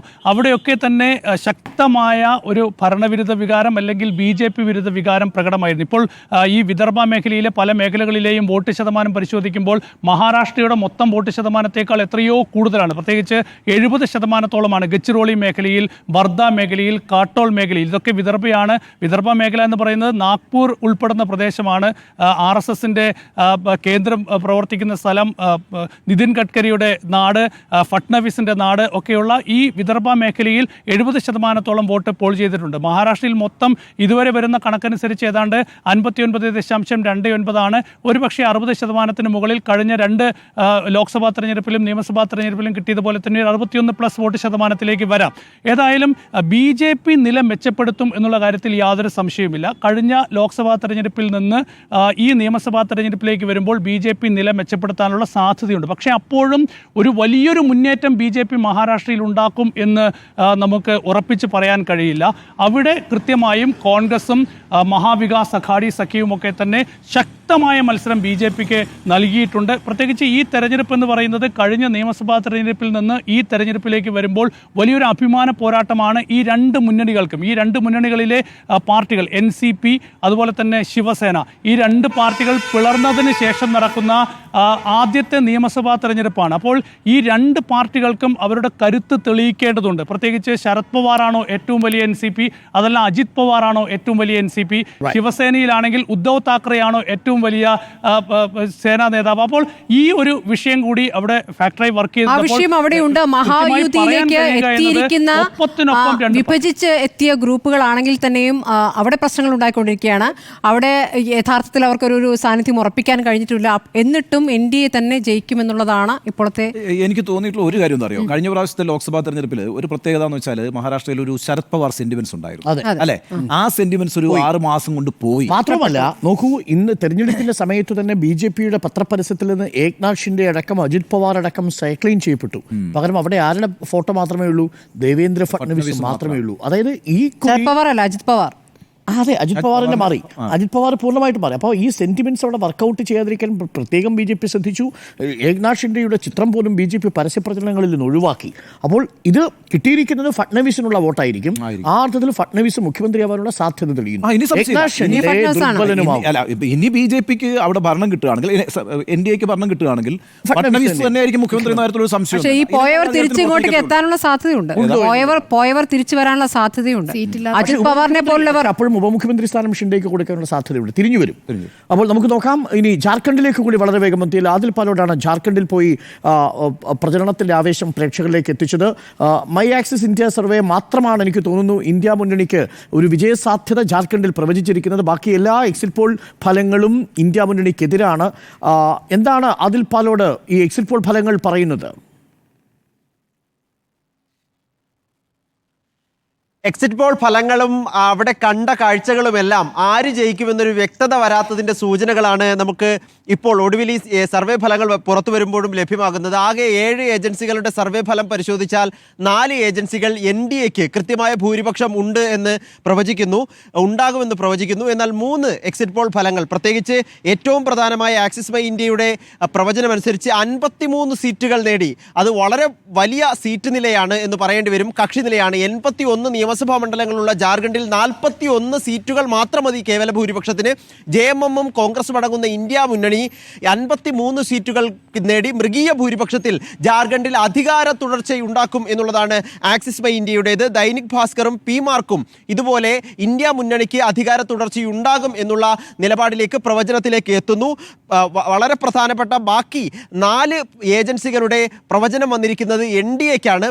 പ്രത്യേകിച്ച് നെക്ക് ടു നെക്ക് പ്രചരണ പരിപാടികളായിരുന്നു നടന്നത്. കാടിളക്കിയുള്ള, പൊടിപാറിയുള്ള പ്രചരണ പരിപാടികൾ, ഇളക്കി മറിച്ചുള്ള നരേന്ദ്രമോദിയുടെ റാലികൾ, ഒപ്പം JMMന്റെ ഹേമന്ത് സോറന്റെ അടക്കം രാഹുൽ ഗാന്ധി അവിടെ പലതവണ എത്തി. ഈ നിലയിൽ 2 മുന്നണികൾക്കും വളരെ പ്രധാനപ്പെട്ട ഒരു സംസ്ഥാനമാണ് ജാർഖണ്ഡ് എന്ന കാര്യത്തിൽ സംശയമില്ല. പ്രത്യേകിച്ച് 2 തരം പ്രചരണ രീതികളുമായിരുന്നു മുന്നണികൾക്കുണ്ടായിരുന്നത്. അവസാന ഈ ഇത് വരുമ്പോൾ, വോട്ടിംഗ് നില വരുമ്പോൾ, പോളിംഗ് നില വരുമ്പോൾ മനസ്സിലാകുന്നത് ആകെ തന്നെ ആളുകൾ കാര്യമായി തന്നെ വോട്ട് ചെയ്യാനായി ഗോത്രമേഖലകളിലടക്കം പോളിംഗ് സ്റ്റേഷനുകളിലേക്ക് എത്തി എന്നുള്ളതാണ്. ചരിത്രത്തിൽ തന്നെ ഏറ്റവും വലിയ പോളിംഗ് ശതമാനത്തിലേക്ക്, റെക്കോർഡിലേക്ക് ജാർഖണ്ഡ് മാറുന്നു. 67-ന് മുകളിലേക്ക് ഇപ്പോൾ ഒടുവിൽ അപ്ഡേറ്റ് വരുമ്പോഴും 68% എത്തുന്ന സ്ഥിതിയാണ് ജാർഖണ്ഡിലുള്ളത്. അത് ആർക്കനുകൂലമാകും? ജാർഖണ്ഡിന്റെ ഖനികളുടെ നാടാണ്, ഗോത്ര നാടാണ്, രാഷ്ട്രീയ ഖനി, അധികാര ഖനി ആർക്ക് അനുകൂലമാകും എന്നുള്ളതാണ് ഇനിയുള്ള ചോദ്യം. 2 തരം പ്രചരണമായിരുന്നു. ഒന്ന് BJPയുടേത് ബംഗ്ലാദേശി നുഴഞ്ഞുകയറ്റക്കാരുടേതാണെങ്കിൽ, JMMന്റെയും കോൺഗ്രസിന്റെയും പ്രചരണം ജാർഖണ്ഡിന്റെ ഗോത്ര വിഭാഗത്തിൽ നിന്നുള്ള ഒരു മകനെ BJP സർക്കാർ തുറങ്കലിൽ അടച്ചു എന്നുള്ളതാണ്. ഏത് പ്രചരണമാകും വിജയം കാണുക എന്ന് നമുക്ക് വൈകാതെ അറിയാൻ കഴിയുകയും ചെയ്യുമായിരുന്നു. അതിനകത്ത് ഒരു കാര്യമുള്ള എന്തറിയോ, നമ്മളിപ്പോൾ 2 മുഖ്യമന്ത്രിമാരെയാണല്ലോ അകത്തിട്ടത്. ഒന്ന് അരവിന്ദ് കെജ്രിവാൾ, 2 ഹേമന്ത് സോറൻ. ഇതിനകത്ത് ഈ അരവിന്ദ് കെജ്രിവാളിന്റെ ഒരു പ്രശ്നം എന്താ പറയുക, അരവിന്ദ് കെജ്രിവാൾ ഇവിടെയൊക്കെ പോയിട്ട് ഈ ജയിലിൽ കടന്നിട്ട് പോയിട്ട് ഡൽഹിയിൽ പോയി പ്രചരണം നടത്തിയിട്ട് ഡൽഹിയിൽ ഒരു ചുക്കും സംഭവിച്ചില്ലല്ലോ. ലോക്സഭാ തെരഞ്ഞെടുപ്പിൽ മുഴുവൻ സീറ്റും BJPക്ക് പോയി. പക്ഷേ ഇപ്പോൾ അതിൽ പറയുന്ന ഒരു പ്രശ്നമുണ്ട്. അതിൽ പറയുന്നത് ഈ എന്താ പറയുക, ഇടത്തരക്കാരുടെ ഒരു സമൂഹം അല്ല ജാർഖണ്ഡ് എന്ന് പറയുന്നത്. അവരുടെ ഒരു ഗോത്രബോധം എന്ന് പറയുന്നത് വളരെ പ്രധാനമാണ്. അപ്പോൾ അവിടെ ഈ ഹേമന്ത് സോറിന് ഈ പറയുന്ന ജയിലിലിട്ടു എന്നൊക്കെ പറയുന്ന വികാരം വളരെ കൂടുതലായിരിക്കും. അത് ഈ ഫ്ലോട്ടിംഗ് പോപ്പുലേഷൻ ആയിട്ടുള്ള ഡൽഹിയിൽ അങ്ങനെയുള്ള വികാരമൊന്നും ഉണ്ടാവില്ല. മറിച്ച് ജാർഖണ്ഡിൽ അത്ര വികാരം ഉണ്ടാവും. പക്ഷേ അപ്പോഴൊരു പ്രശ്നമുള്ളതെന്ന് അറിയോ, ബാബുലാൽ മറാൻഡിയെ പോലൊരു നേതാവിനെ തിരിച്ച് BJPയിലേക്ക് അവർക്ക് കൊണ്ടുവരാൻ കഴിഞ്ഞു എന്നുള്ളതാണ്. ജാർഖണ്ഡ് ഉണ്ടാക്കിയപ്പോൾ ആദ്യത്തെ മുഖ്യമന്ത്രി ബാബുലാൽ മറാൻഡി. ഒന്ന് ബാബുലാൽ മറാൻഡി ഫാക്ടർ, രണ്ട് ബംഗ്ലാദേശ് ഫാക്ടർ. അതെ, ഈ രണ്ട് സാധനങ്ങൾ. അപ്പം അത് നല്ലൊരു മത്സരം തന്നെയാണ് അവിടെ, സംശയം വേണ്ട. ഉണ്ണി ബാലകൃഷ്ണൻ, നമ്മളിപ്പോൾ ഫൈനൽ ടാലി, പഞ്ചായത്ത് തിരിച്ചുള്ള ഫൈനൽ ടാലി ഇനിയും എത്തിയിട്ടില്ല. ഇപ്പോൾ എല്ലാ പാർട്ടി നേതാക്കളോടും ഞാൻ ചോദിച്ചു, അവർക്കും അത് കയ്യിൽ കിട്ടിയിട്ടില്ല. ശ്രമിക്കുന്നുണ്ട് ചില ചാനലുകൾ പഞ്ചായത്ത് തിരിച്ചിട്ട്, പക്ഷേ ആ കണക്കിൽ 69% പറഞ്ഞ വാസ്തവിരുദ്ധമാണ്. അത് 70-72 80 വരെ ഉണ്ടെന്നൊക്കെ ചാമക്കാല പറയുന്നത്. അത് പക്ഷേ ഒരു 3-4% ഡിപ്പ് പിരായിരിയിലുണ്ട്. പിരായിരി മാത്രം എടുത്താൽ. പക്ഷേ കണ്ണാടിയിലും മാത്തൂരിലും 7-8% ഇടിവുണ്ടാവാൻ സാധ്യതയുണ്ട്. ഒരു കാര്യം ഇതുവരെ നിലവിലുള്ള കാര്യങ്ങൾ വെച്ച് നോക്കുമ്പോൾ ഒരു കാര്യം നമുക്ക് ഉറപ്പിക്കാം, എക്സെപ്റ്റ് പാലക്കാട് മുനിസിപ്പാലിറ്റി ബാക്കി 3 പഞ്ചായത്തുകളിലും ഇടിവുണ്ട് എന്നുള്ള ഒരു സംശയം ഉണ്ടാക്കാൻ ഇടിവുണ്ട്. പക്ഷേ ഈ 10 മുതൽ 15,000 വരെ വോട്ടിന്റെ ഭൂരിപക്ഷം പറഞ്ഞിരുന്ന കോൺഗ്രസ് ഇപ്പോൾ അത് 5,000 മുതൽ 7,000 വരെ എന്ന കണക്കിലേക്ക് ചുരുക്കുന്നുണ്ട്. ഒരു പ്രധാനപ്പെട്ട കാര്യമാണ്. ഈ BJP 49,000 ഒതുങ്ങുമെന്നുള്ളതാണ് അവരുടെ ഒരു കണക്ക് കൂട്ടൽ. 49 അവർ പറഞ്ഞ 47 ആണ്. അല്ല, 73% വന്നാലാണ്, 73% വരികയാണെങ്കിലാണ് അവർ പറഞ്ഞത്. 73% എനിക്ക് പറയാനുള്ള സാധ്യതയില്ലല്ലോ. അങ്ങനെ വരികയാണെങ്കിൽ 57,000 വോട്ട് പിടിക്കുമെന്ന് അവർ കണക്കാക്കുന്നു. അങ്ങനെ വരുമ്പോൾ 49,000 BJP ഒതുങ്ങും, CPM വോട്ട് കുറയുമെന്നുള്ളതാണ് അവരുടെ കണക്ക് കൂട്ടൽ. അങ്ങനെയാണ് ഈ 8,000 കണക്ക്. 57,000 വോട്ട് കോൺഗ്രസിന് വരണമെങ്കിൽ അത് നമ്മൾ 2021 കമ്പയർ ചെയ്താൽ ഏത് പോക്കറ്റിൽ നിന്ന് വരണം? കാരണം അവിടെ വോട്ട് മുനിസിപ്പാലിറ്റി അവരിപ്പോഴും 57,000 കാൽക്കുലേറ്റ് ചെയ്യുന്ന LDF-ൽ നിന്ന് വരുന്നതും കൂടി. പക്ഷേ അവിടെ ഒരു അപകടം എന്ന് വെച്ച് കഴിഞ്ഞാൽ, ഞാൻ ഉറപ്പായിട്ടും പറയാം, LDF-ൽ നിന്നുള്ള സോഴ്സിൽ നിന്ന് ഞാൻ ഉദ്ധരിച്ച് പറയാം. LDF ക്യാമ്പിൽ നിന്ന് കഴിഞ്ഞ തവണ ഷാഫി പറമ്പിൽ പോയ NN കൃഷ്ണദാസിന്റെ സമയത്ത് ശോഭാ സുരേന്ദ്രൻ മത്സരിക്കുമ്പോൾ പോയ 2,500, ആ 2,500 വോട്ടും അതിനുശേഷം ശ്രീധരൻ മത്സരിച്ചപ്പോൾ ഷാഫി പറമ്പിലിന് പോയ 2,000 വോട്ടും അതിൽ പറയുന്ന ന്യൂനപക്ഷ വോട്ടുകളും ഉണ്ടാകുമല്ലോ. ആ വോട്ടുകൾ ഇപ്പോൾ ഏത് രൂപത്തിൽ പോകുമെന്നുള്ള. അല്ല അരുൺ, എനിക്കൊരു സംശയം തോന്നുന്നതറിയോ, 1,30,804 വോട്ടുകൾ പോൾ ചെയ്യപ്പെട്ടത് 2016 ശോഭാ സുരേന്ദ്രൻ മത്സരിച്ച സമയത്ത് അല്ലേ? അന്ന് കൃഷ്ണദാസ് മത്സരിക്കുന്നത്. അന്ന് 37 തന്നെയാണ് എക്സാക്ട്ലി പോൾ ചെയ്യപ്പെട്ടിരിക്കുന്നത്. അതേ വോട്ടാണല്ലോ ഇപ്പോഴും പോൾ ചെയ്യപ്പെട്ടിരിക്കുന്നത്. അന്ന് 57,559 വോട്ട് ഷാഫി പറമ്പിലുണ്ട്. ഷാഫി പറമ്പിലിന്റെ ഏറ്റവും മികച്ച ഭൂരിപക്ഷം വന്നത് ആ ഇലക്ഷനിലാണ്, 2016 ഇലക്ഷൻ. 17,483 വോട്ടിന്റെ ഭൂരിപക്ഷം. ഇപ്പൊ 1:37 എന്ന് പറയുന്ന ഈ ഫിഗർ വെച്ച് 2016 കാൽക്കുലേഷൻ ആണോ കോൺഗ്രസ് പറയുന്നത് എനിക്കറിയില്ല. അങ്ങനെയാണെങ്കിൽ ഈ 57 ഉണ്ട്, പിന്നെ ഈ പറയുന്ന 40 ആണ്. പക്ഷേ 40 അല്ല. പിന്നീട് വന്ന തെരഞ്ഞെടുപ്പിൽ ബേസ് മാറുമ്പം എന്താ സംഭവിച്ചതെന്ന് വെച്ചാൽ, അപ്പം നമുക്കറിയാം ശ്രീധരൻ 50,220 കൂട്ടി, 10,220 കൂട്ടി. ആ 10,220 നിന്ന് 24 ലോക്സഭാ തെരഞ്ഞെടുപ്പിൽ പാലക്കാട് മണ്ഡലത്തിൽ പിന്നെ 43,000 വോട്ട് പിടിക്കുന്നുണ്ട്. അത് തന്നെ ഭൂരിപക്ഷം അല്ല, ഞാൻ പറയുന്നത് 43,000 വോട്ട് 2024 ലോക്സഭാ തെരഞ്ഞെടുപ്പിൽ പിന്നെ കൃഷ്ണകുമാർ പിടിക്കുന്നുണ്ട്.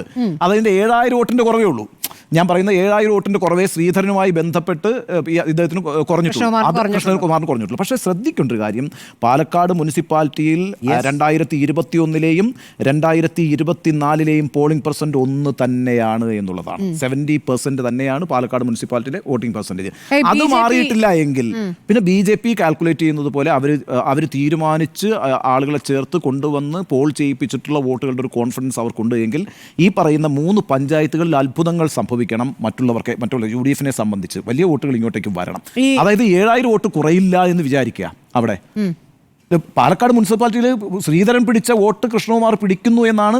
അങ്ങനെ കാൽക്കുലേറ്റ് ചെയ്താലേ ഈ പറയുന്ന കെ സുരേന്ദ്രന്റെ കോൺഫിഡൻസിലേക്ക് എത്തും. കെ സുരേന്ദ്രന്റെ കോൺഫിഡൻസ് എന്ന് പറയുന്നത്, ഞാൻ മനസ്സിലാക്കുന്നത്, ഇതുവരെ നഗരസഭയുടെ പോളിംഗ് ശതമാനം ഈ റൂറൽ ഏരിയയിലെ പോളിംഗ് ശതമാനം ഏകദേശം ഒരുപോലെ വന്നത് ഇതുവരെ വന്നിട്ടില്ല. അങ്ങനെയാണ് നേരത്തെ വന്ന കണക്ക് പ്രകാരം വരുന്നത്. ചെറിയ വ്യത്യാസമല്ലേ ഉള്ളൂ. അപ്പോൾ അങ്ങനെ വരുമ്പോൾ അതൊരു ട്രെൻഡാണ് എന്നും അത് BJPയെ സഹായിക്കുമെന്നുള്ളതാണ് അവരുടെ വിലയിരുത്തൽ. അതായത് ഒരു ഫാക്ടർ കൂടിയുണ്ട്. ആ കണക്കുകൾ സൂക്ഷ്മമായി പരിശോധിച്ചാൽ BJPയുടെ സോഴ്സിൽ നിന്ന് നമുക്ക് കിട്ടിയൊരു വിവരം അനുസരിച്ച് ഓരോ ബൂത്തിൽ നിന്നും മിനിമം 200 വോട്ടർമാർ, അതായത് ശ്രീധരൻ്റെ സമയത്തു തന്നെ പോൾ ചെയ്യാതെ പോയ 200 വോട്ടർമാർ. ഓർമ്മിക്കണം, 2021 കണക്കാണ്. ആ മിനിമം 50-60ഓളം ബൂത്തുകളിൽ അവർ അധികമായി കൂട്ടിച്ചേർക്കാൻ ശ്രമിച്ചിട്ടുണ്ട് എന്നാണ്. അതായത് അന്ന് വരാതിരുന്ന ആബ്സെൻറ്റീസ് വോട്ടിനെ പോലും BJP കൃത്യമായിട്ട് പോളിംഗ് ബൂത്തിൽ എത്തിച്ചു എന്നൊരു കോൺഫിഡൻസ് മുനിസിപ്പാലിറ്റിയിൽ BJPക്കുണ്ട്. എന്ന് പറഞ്ഞാൽ കഴിഞ്ഞ തവണ നേടിയ 50,000-ൽ നിന്ന് ഒരു പരിധിവരെ 4,000-5,000 വോട്ട് വരെ അഡീഷണലായിട്ട് അവർക്ക് കിട്ടും മുനിസിപ്പാലിറ്റിയിൽ എന്നാണ് അവരുടെ കണക്ക് കൂട്ടൽ. അതായത് അത് പുതിയ വോട്ടേഴ്സാണ്. കഴിഞ്ഞ തവണ പോൾ ചെയ്യാതിരുന്ന വോട്ടേഴ്സ്, 2021 പോൾ ചെയ്യാതിരുന്ന വോട്ടേഴ്സ്. അതുകൊണ്ടാണ് ബാക്കി 3 പഞ്ചായത്തുകളിലും ഡിപ്പ് ഉണ്ടാവുമ്പോൾ മുനിസിപ്പാലിറ്റിയിൽ പോളിംഗിൽ ഇടിവുണ്ടാവാത്തത്. അതാണ് BJPയുടെ കണക്ക്. That's logical, that's very logical. അതൊന്ന്. രണ്ടാമത്തെ ഒരു ഘടകം എന്ന് പറയുന്നത് കണ്ണാടി, മാത്തൂർ, ഇത് രണ്ടിടത്ത് നഷ്ടപ്പെട്ടാലും ഇനി ഈക്വലായിട്ടാണ് ഡിവൈഡ് ചെയ്യുന്നതെങ്കിൽ പോലും അത് ഡാമേജ് ചെയ്യാൻ പോകുന്നത് UDFനെയാണ്. കാര്യം LDF ഇനി മത്സര രംഗത്തില്ല എന്ന് കരുതുക. അങ്ങനെയാണെങ്കിൽ പോലും UDFന് BJPയുമായിട്ടുള്ള വ്യത്യാസം ഈ മാത്തൂരിലും കണ്ണാടിയിലും ഉണ്ട്. നേരിയ വ്യത്യാസമാണെങ്കിൽ പോലും ആ വ്യത്യാസത്തിൻ്റെ കുറവ് പിരായിരിയിൽ 4% കുറയുന്ന സാഹചര്യത്തിൽ അതിനെ മറികടക്കാൻ സഹായിക്കേണ്ടതായിരുന്നു. അതവിടെ സംഭവിക്കുന്നില്ല. എന്ന് പറഞ്ഞാൽ നിലവിൽ CPM കഴിഞ്ഞ തവണ ഷാഫി പറമ്പിലിന് കൊടുത്തു എന്ന് നമ്മൾ അനുമാനിക്കുന്ന ഇടതുപക്ഷ വോട്ടുകൾ പൂർണ്ണമായും ഇടതുപക്ഷ ചേരിയിൽ തന്നെ നിലനിൽക്കുകയും മുനിസിപ്പാലിറ്റിയിൽ ഇപ്പോൾ വന്നിരിക്കുന്ന 71% എന്ന കണക്കിൽ ഒരു 7,000-ഓളം വോട്ടുകൾ അഡീഷണലായി കൂട്ടിച്ചേർക്കുകയും ചെയ്തിട്ടുണ്ടെങ്കിൽ NDAക്ക് അവിടെ വിജയസാധ്യത കൂടുതലാണ് എന്നാണ് കണക്കുകൾ സൂചിപ്പിക്കുന്നത്. ഇനി ഒരു കാര്യം കൂടി ഞാൻ പറയാം. K. സുരേന്ദ്രൻ്റെ ആത്മവിശ്വാസത്തിൻ്റെ മറ്റൊരു ഫാക്ടർ എന്ന് പറയുന്നത് മുനമ്പത്തെ മുൻനിർത്തി ലാറ്റിൻ വോട്ടുകൾ സമാഹരിക്കാൻ സാധിച്ചു എന്നൊരു കോൺഫിഡൻസ് BJP കേന്ദ്രങ്ങളിലുണ്ട്.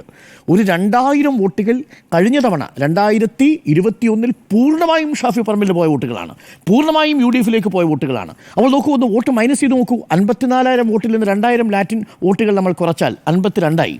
ആ 52-ൽ നിന്ന് മുനിസിപ്പാലിറ്റിയിലെ വോട്ടുകൾ നമ്മൾ അതിൽ ഒരു കുറവും വരുത്തുന്നില്ല. പിരായിരിയിൽ 4% കുറയുമ്പോൾ 700 വോട്ടിൻ്റെ വ്യത്യാസം കുറഞ്ഞാൽ അവിടെ 50,300. വീണ്ടും കണ്ണാടിയിലും മാത്തൂരിലും വന്നാൽ 500 വീതം വോട്ടുകൾ കുറഞ്ഞു എന്നത് UDFന് എഫക്റ്റ് ആവുകയാണെങ്കിൽ 1000 വോട്ട്. അപ്പോൾ 51,500 വോട്ട് 50,700 വോട്ട് എന്ന നിലയിലേക്ക് UDFിൻ്റെ വോട്ട് ചുരുങ്ങും. ഇതാണ് കാൽക്കുലേഷൻ. അതേസമയം ശ്രീധരന് കിട്ടിയിരിക്കുന്ന വോട്ടുകൾ വന്നില്ലെങ്കിൽ പോലും ഈ പുതുതായിട്ട് കൂട്ടിച്ചേർത്ത വോട്ടുകളും ലാറ്റിൻ വോട്ടുകളും 50,000 51,000 എന്ന നിലയിൽ നിൽക്കും. ടൈറ്റ് ഫൈറ്റാണ് ആ അർത്ഥത്തിൽ. നമുക്കിപ്പം രാഹുൽ മാങ്കൂട്ടത്തിൽ ചേരുന്നുണ്ട്. തത്സമയം മാധ്യമങ്ങളെ കാണുകയാണ്. വലിയ വ്യത്യാസം. അതായത് ഇപ്പം നമുക്ക് ഓരോ ബൂത്തിൽ നിന്നും അവർ സൈൻ ചെയ്ത് തരുന്ന കോപ്പി ഉണ്ടല്ലോ, നമുക്ക് തരുന്ന കോപ്പി, ബൂത്ത് ലെവൽ ഏജൻസി, ആ കോപ്പി വെച്ചിട്ടുള്ള വെരിഫിക്കേഷൻ പ്രോസസ്സ് അകത്ത് നടന്നുകൊണ്ടിരിക്കുകയാണ്. അത് പൂർത്തീകരിക്കപ്പെട്ടിട്ടില്ല. അതിനിടയിലാണ് പുറത്തേക്ക് വന്നത്. അത്യാവശ്യം നല്ല വ്യത്യാസം നിങ്ങൾ പറയുന്ന നമ്പറുമായിട്ട് ബന്ധപ്പെട്ടിട്ടുണ്ട്. ആ PRD ഒഫീഷ്യലിന്റെ നമ്പർ, PRD ഒഫീഷ്യലിലും ഒരു ഫൈനൽ അപ്ഡേറ്റ് അല്ല. PRD ഒഫീഷ്യൽ എപ്പോഴും മാറ്റം വരുത്താറുണ്ട്. അപ്പം അതിൻ്റെ ഏറ്റവും ആധികാരികമായ രേഖ എന്ന് പറയുന്നത് ബൂത്തിൽ നിന്ന് ഒപ്പിട്ട് കൊടുക്കുന്ന പേപ്പറാണ് ഏറ്റവും ആധികാരികമായ രേഖ. ആ ആധികാരികമായ രേഖ പരിശോധിക്കുമ്പോൾ നിങ്ങൾ പറഞ്ഞ നമ്പറിലല്ല അത് അവസാനിക്കുന്നത്.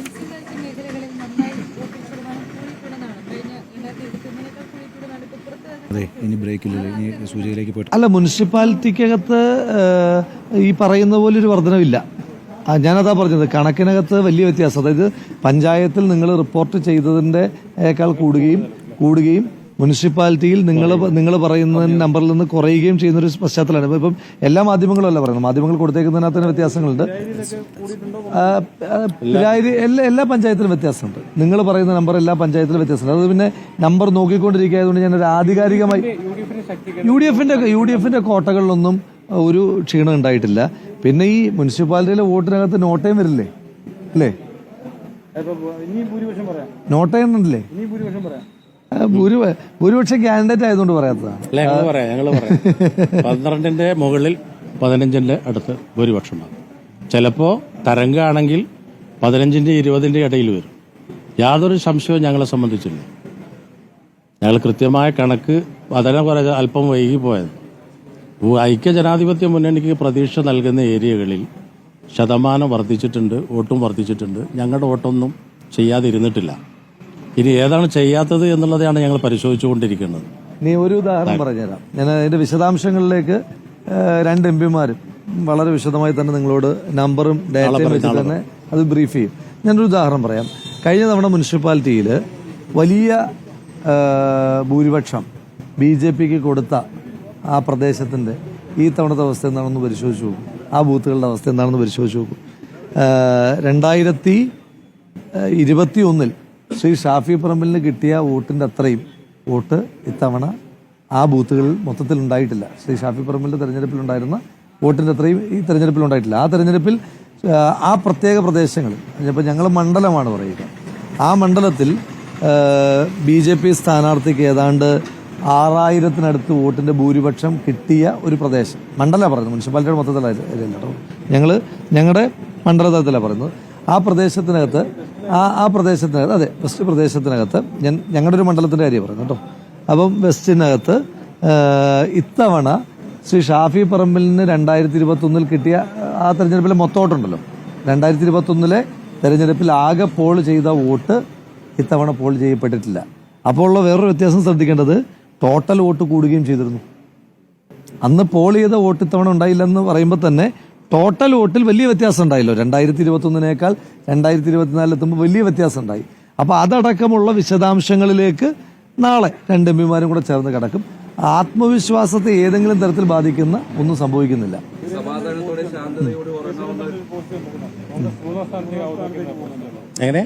ശ്രീ സുരേന്ദ്രന്റെ ഇതുവരെ വിജയിച്ച ഒരു പ്രവചനം പറഞ്ഞുതരാവും. ശ്രീ സുരേന്ദ്രന്റെ തെരഞ്ഞെടുപ്പിലടക്കം ശ്രീ സുരേന്ദ്രൻ എത്ര തെരഞ്ഞെടുപ്പിൽ മത്സരിച്ചിട്ടുണ്ടെന്ന് അദ്ദേഹത്തിന് തന്നെ കണക്ക് കൃത്യമായിട്ടുണ്ടോ എന്ന് എനിക്കറിയില്ല. അത് ഏതെല്ലാം ജില്ലകളിൽ മത്സരിച്ചിട്ടുണ്ടെന്ന് ചോദിച്ചാൽ പോലും അദ്ദേഹത്തിന് കൃത്യമായ ഓർമ്മയുണ്ടാവില്ല. അത്രയും തെരഞ്ഞെടുപ്പുകളിൽ അദ്ദേഹം മത്സരിച്ചിട്ടുണ്ട്. കേരളത്തിൽ തന്നെ ഏറ്റവും അധികം തെരഞ്ഞെടുപ്പുകൾ മത്സരിച്ചിട്ടുള്ള രാഷ്ട്രീയ, അത് മോശമായിട്ട് പറയാലോ കേട്ടോ, അത്രയും അവസരം അദ്ദേഹത്തിന് കിട്ടിയത്. ഏറ്റവും അധികം തെരഞ്ഞെടുപ്പുകൾ മത്സരിച്ചിട്ടുള്ളൊരു രാഷ്ട്രീയ നേതാവാണ് അദ്ദേഹത്തിൻ്റെ ഏതെങ്കിലും തെരഞ്ഞെടുപ്പിൻ്റെ ഒരു റിസൾട്ട് അദ്ദേഹം പ്രവചനം ശരിയായിട്ടുണ്ടോ? അദ്ദേഹത്തിൻ്റെ റിസൾട്ടിൻ്റെ പ്രവചനം പോലും ശരിയല്ലെങ്കിൽ പിന്നെ പാലക്കാട്ട് വേറൊരു ഉദാഹരണം കൂടെ ഞാൻ പറഞ്ഞുതരാം. കഴിഞ്ഞ തെരഞ്ഞെടുപ്പിൻ്റെ കാലത്ത് പാലക്കാട് റിപ്പോർട്ട് ചെയ്താലും ഇവിടെ ഉണ്ടോ? കഴിഞ്ഞ തെരഞ്ഞെടുപ്പ് റിസൾട്ട് കഴിഞ്ഞ ഇലക്ഷന് ശേഷമാണ് ഇവിടെ MLA-യുടെ ഓഫീസ് തുടങ്ങിയത് BJP, അല്ലേ? ആ ഓഫീസ് ഇപ്പോൾ പ്രവർത്തിക്കുന്നുണ്ടോ? പിന്നെ ആത്മവിശ്വാസത്തിനകത്തൊക്കെ പിന്നെ എന്തടിസ്ഥാനത്തിൽ ആത്മവിശ്വാസം പറയുന്നത്? ഇപ്പൊ മുനിസിപ്പാലിറ്റി മാത്രമാണല്ലോ അവരുടെ എന്തെങ്കിലും തരത്തിലൊരു സ്വാധീനമുണ്ടെന്ന് അവർ വിചാരിച്ചിരുന്ന ബെൽറ്റ് മുനിസിപ്പാലിറ്റിയാണ്. ആ മുനിസിപ്പാലിറ്റിയിൽ അവർക്ക് വലിയ സ്വാധീനമുള്ള ബെൽറ്റിന്റെ അവസ്ഥയെ ഞാനിപ്പോൾ ഒരു ഉദാഹരണം പറഞ്ഞേ. മാത്തൂര് അവർക്ക് എന്ത് പ്രസക്തിയുള്ളത്? പ്രായിരിയിൽ എന്ത് പ്രസക്തിയുള്ളത്? കണ്ണാടിയിൽ എന്ത് പ്രസക്തിയുള്ളത്?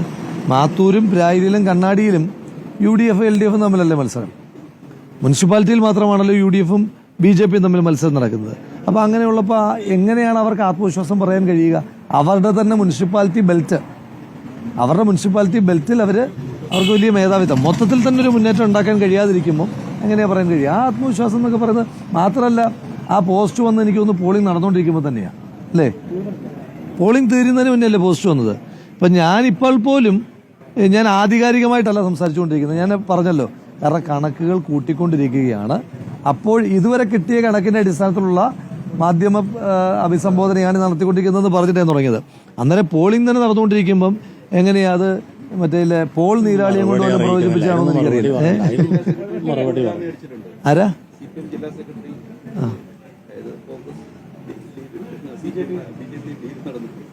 അതായത് ഒന്നാമത് നിൽക്കുന്നവരും രണ്ടാമത് നിൽക്കുന്നവരും തമ്മിൽ എന്തുതരം ഡീലാ സാധ്യമാകുക എന്ന് എനിക്കൊന്ന് പറഞ്ഞു. അതെന്ത് തരം ഡീലാ സാധ്യമാകുക? 23 കഴിഞ്ഞിട്ട് പറയാം. പരിശോധിച്ചു വരുന്നു. ഷാഫി പറമ്പിലും VK ശ്രീകണ്ഠൻ MPയും അല്പസമയത്തിനുള്ളിൽ ആധികാരികമായ കണക്കുകൾ വെച്ച് സംസാരിക്കും എന്നാണ് രാഹുൽ മാങ്കുളത്തിൽ പറയുന്നത്. സുജയ, ഒരു ആത്മവിശ്വാസക്കുറവ് UDF ക്യാമ്പിലുണ്ടോ? 10000 വോട്ടിന്റെ ഭൂരിപക്ഷത്തിൽ വിജയിച്ച് കയറും, ഈസി വോക്ക് ഓവർ എന്ന് പറഞ്ഞുകൊണ്ടിരുന്ന നേതാക്കളൊക്കെ ഇത്രയും 3 മണിക്കൂർ കഴിയുന്നു അല്ലേ? പോളിംഗ് കഴിഞ്ഞിട്ട് 3 മണിക്കൂറല്ല 4 മണിക്കൂറിലേക്ക് അടുക്കുന്നു. അതിനിടയിൽ ആത്മവിശ്വാസത്തോടു കൂടിയുള്ള ഒരു പ്രതികരണം നേരത്തെ CPIM-ന്റെ ജില്ലാ സെക്രട്ടറി പ്രകടിപ്പിച്ച ആത്മവിശ്വാസമെങ്കിലും കാണിക്കേണ്ട ഒരു സമയം കഴിഞ്ഞു എന്ന് അങ്ങേക്ക് തോന്നുന്നില്ലേ? അതെ.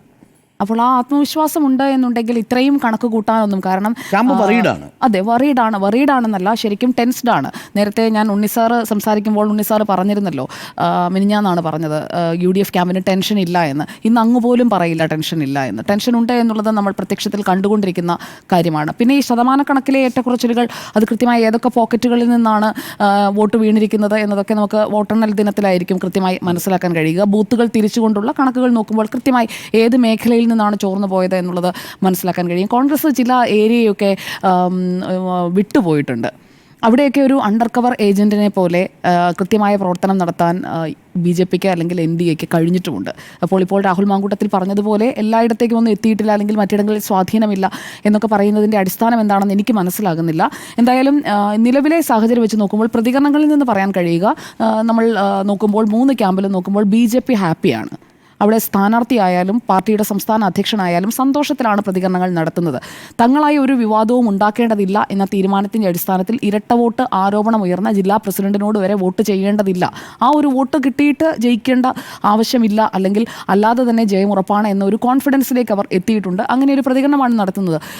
6 മണിക്ക് മുൻപല്ല, 6 മണിക്ക് ശേഷമാണ് ആ പോസ്റ്റ് വന്നത് അല്ലേ? നമ്മൾ പോളിംഗ് അവസാനിച്ചു എന്ന് പറഞ്ഞതിന് ശേഷമാണ് ആ ഒരു പ്രതികരണം വരുന്നത്. നമ്മളത് തത്സമയം ഇവിടെ വായിക്കുകയും നമ്മുടെ പ്രതിനിധി അതേക്കുറിച്ച് പറയുകയും ചെയ്തതാണ്.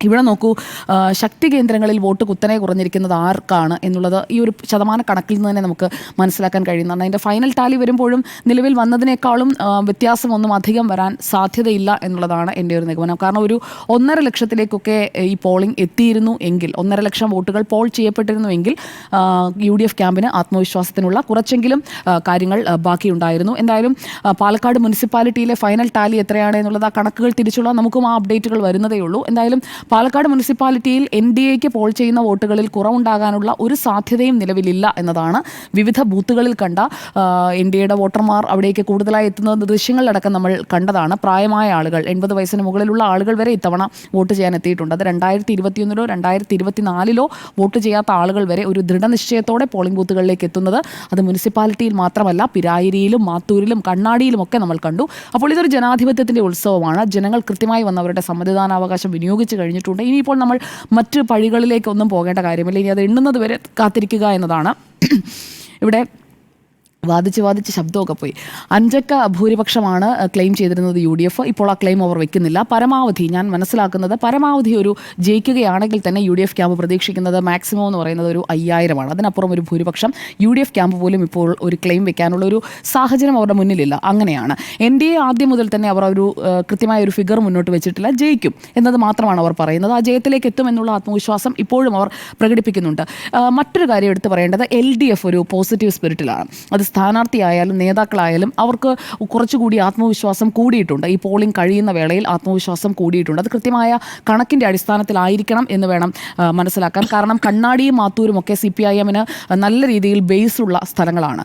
അവിടെയൊക്കെ തങ്ങളുടെ വോട്ടുകൾ, കേഡർ വോട്ടുകൾ മുഴുവൻ പോൾ ചെയ്യിപ്പിക്കാൻ കഴിഞ്ഞിട്ടുണ്ട് എന്നൊരു ആത്മവിശ്വാസം CPIMനുണ്ട് എന്ന് വേണം മനസ്സിലാക്കാൻ, ഇടതുപക്ഷത്തിനുണ്ട് എന്ന് വേണം മനസ്സിലാക്കാൻ. എന്തായാലും മണ്ഡല ചരിത്രത്തിലെ ഏറ്റവും കൂടിയ ഭൂരിപക്ഷം 2016, അതായത് പുനർനിർണയത്തിന് ശേഷം വന്നിട്ടുള്ള ഏറ്റവും കൂടിയ ഭൂരിപക്ഷം ഷാഫി പറമ്പിലിനാണ്. 17,483. ഷാഫിയേക്കാൾ ഭൂരിപക്ഷത്തിൽ രാഹുൽ ജയിക്കുമെന്നുള്ള അവകാശവാദം നാളെ ഷാഫി പറമ്പിൽ മുന്നോട്ട് വയ്ക്കുമോ എന്നതറിയാനാണ് ഞാൻ ആകാംക്ഷയോടെ കാത്തിരിക്കുന്നത്. ഷാഫി പറമ്പിലിൻ്റെ നാളത്തെ പ്രതികരണത്തിനായാണ്. എന്തായാലും ശോഭാ സുരേന്ദ്രൻ 10% വോട്ട് കൂട്ടി 2016 തുടങ്ങി വെച്ച ഒരു പ്രോസസ്സ് C. കൃഷ്ണകുമാർ അത് ഒരു വിജയത്തിലേക്ക് എത്തിക്കും എന്നത് തന്നെയാണ് ഞാൻ ഇപ്പോഴും പ്രതീക്ഷിക്കുന്നത്. ഞാൻ എന്തായാലും അതിപ്പോൾ മാറ്റി പറയാനോ ഒന്നും തയ്യാറല്ല.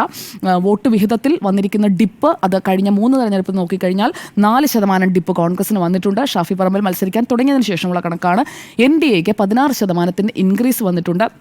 LDFന് 2006 മുതൽ 2021 വരെയുള്ളത് വെച്ച് നോക്കുമ്പോൾ 10% ഡിപ്പാണ്, ഡിക്ലൈനാണ് സംഭവിച്ചിരിക്കുന്നത്. അപ്പോൾ K. ശങ്കരനാരായണൻ്റെ ആ ഒരു പ്രതാപകാലത്തിലേക്കൊന്നും ഇനി UDFന് തിരിച്ചു പോകാൻ കഴിയില്ല പാലക്കാട്ട് എന്നുള്ളതാണ് നിലവിൽ നമ്മുടെ മുന്നിലുള്ള വസ്തുത. അപ്പോൾ ഈ കംഫർട്ടബിൾ മാർജിൻ എത്രയാണ് എന്ന് രാഹുൽ മാങ്കൂട്ടത്തിൽ ഇപ്പോഴും പറയുന്നില്ല. 15,000 എന്ന് പറയുന്നത് ഒരു വിദൂര സ്വപ്നം മാത്രമായി അവശേഷിക്കും. അത് ഏത് മുന്നണിക്കായാലും എന്നുള്ളതാണ്. അതിന് താഴെയായിരിക്കും ഭൂരിപക്ഷം എന്നുള്ളത് നമ്മുടെ AK ബാലൻ സഖാവിൻ്റെ ഭാഷയിൽ പറഞ്ഞാൽ ക്രിസ്റ്റൽ ക്ലിയർ ആണ്. ഓക്കെ, അപ്പോൾ ആവേശം വോട്ടിലുണ്ടായോ എന്ന ചോദ്യത്തിന് 4 പേരുടെയും അഭിപ്രായം വോട്ടിലുണ്ടായിട്ടില്ല എന്നാണ്. നോ.